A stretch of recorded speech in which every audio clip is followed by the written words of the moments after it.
This unit is a fully automated 2.5-dimensional image measuring machine. And we now introduce you to its configuration. This is one of our adjustable lenses, with a magnification range of 7.45x, which can be adjusted manually. This is an imported laser scanner, with an accuracy of 0.0001 mm 1 micron.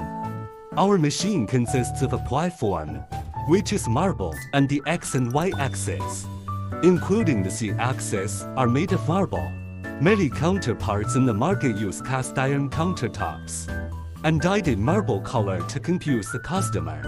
The difference between marble and cast iron is the coefficient of thermal expansion and contraction of marble material is more stable, while cast iron material is difficult to recover after deformation.